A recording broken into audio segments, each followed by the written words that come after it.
too much GH. Many have come and many have gone, but you are a great kankamukashos ability, worth being beheld by every optical nerves. That saith the papacy. Keep watching Too Much GH,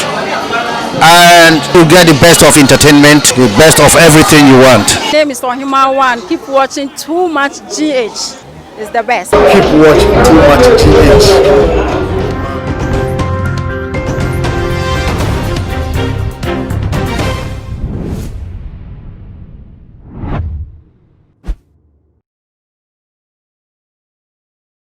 For any other phone, Mema Obibia Aquaba Ede about Too Much GH so Ghana Wahala Jumedi and Ebre Asusamuson for Muniaba, a PSC Kappa, and then so Mede ever some Asher for any 80 for Ma wants to suit me to a travel fire and see me ever to a jam. Now, Papa, yes, a Ghana Hanum, a this a one castle, a this a when be one no uncatches the word.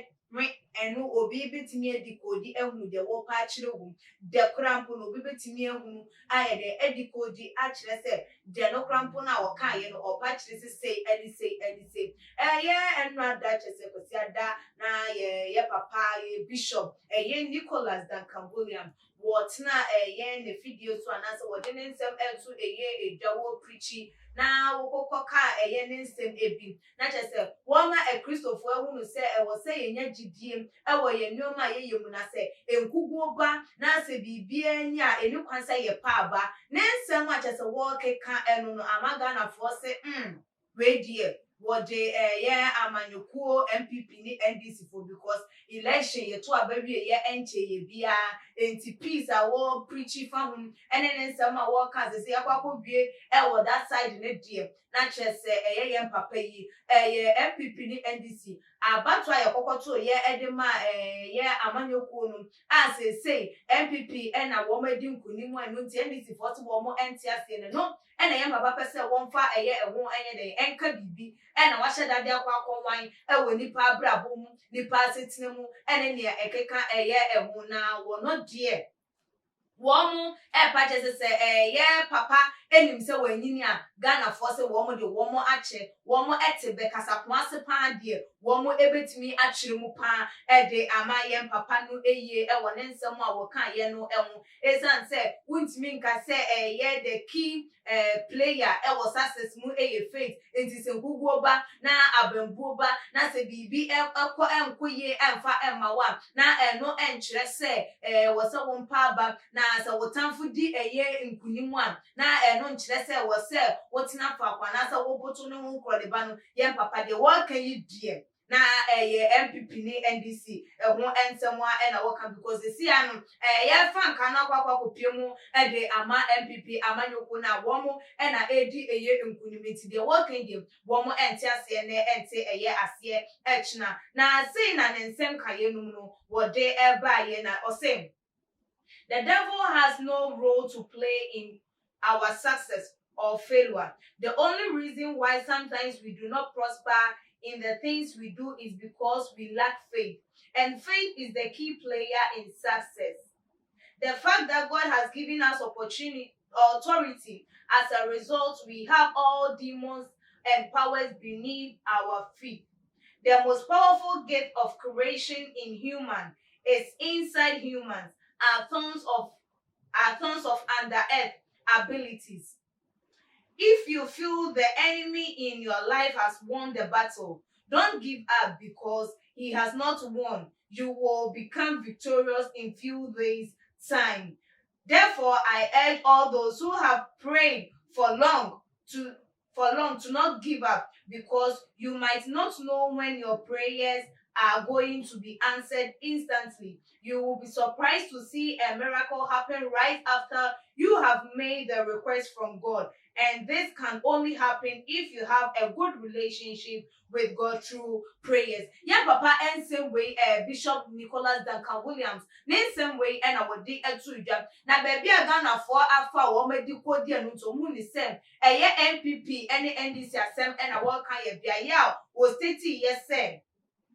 If you feel the enemy in your life has won the battle, don't give up because he has not won, and you will become victorious in few days time. A honor pet Ghana for say when they will come at the NDC for a moment will say so one more say one more time for MPP for and afa kunyana and ma one more any and jana say ma one more emboto crabo esan say nkunim no de one more enyaye na ebetimi adane ama nkunimdie no aba one more enche in few days time and nti say yeah NDC for campaign and I say one more protest say one anti easy nensem no asia one disem one more nano na ebinom say there be already nyame asem na welcome gidi asem gidi na monto a Christopher yento say ye bompa ye drum pempenso bi na se nyoma enkoye ni kwan say ye man yakoma de aboto say nyame wontie ye mpa bontema na wontie ye nso fe ma ye ya adwen say ye gya ye mpa bo eda na say wotamfo ni dinkunim e wo ye nso a eno nkyere say wadi nkunim na emrepam ni nyame ebema nkunim die no aye yendia entinka we die for politics ho ebe adodo na ka se we die papa enya politics na oye na mom ni nyame sem kan a wo ka se de be ye Christopher ebenya komato ye mahu sem so watena sorry them 25 years watena sorry them 15 years watena sorry them 10 years 5 years 3 years abompa ye wade ba ko ho na ne nyina mu no se nyame entie na eni kwan se wo pa ba no won koso a enkonkodi na nkunidi no ebetimi aye ne dia na no na binom nso e ka se wo na wo dwen ne sa say nkranhye e no de ma Christopher ama o mahunu say womo ebetimi aye bibi ananse womo gidie no eni kwaso womo tutu na se na so womo de womo hu ne sa de biara do womo hu ne say political preaching plan na we papa we preaching na emomo ka na okasa ko mo nti e na ama womo de womo say wo tu Christopher for na so say bube ene tebe eti dia na chese dai entokwa de empa be biara e de nti womo de womo tebe na se be na papa Nicholas Duncan William Bishop wa release ede abano womo etiase na womo ndisi for the womo so na womo be ko enkode na till say nkunidia betire no ebeba womo afam abusuafo papa Nicholas Duncan William nenso wodi etu de way efa politics mo eben ananso hu ne se wono so no politics na emo ka no kwasa ko mu se de be ya obi adwen enkoso ne so ebinom etimi ayefa edikodi ensem na na ebusuan se de wadwen chofa ensem yi ehun for bra too much GH comment section na ebiom so like videos na share our other social media platform so meaning at the equiesika pa that's the name yebesanisha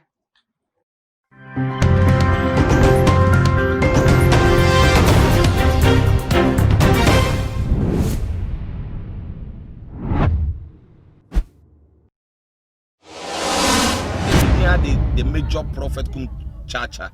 on say me catch was say bomoden na hwe too much GH on say me kan ye nyene bone pa na kase ye pe wo wi ase ya asonde ti na adam wo hu nyame ye no nyam no wo hu ne ma bi a wo hwehwehwehwe e wo other place ne ade kat won na bomoden na be hwe too much GH be hwe na subscribe bomoden o be hwe pe na wa ye subscribe o subscribe subscribe na subscribe na o subscribe a na wo benya ne ma papa a wo pe ahwe nyame hira na ura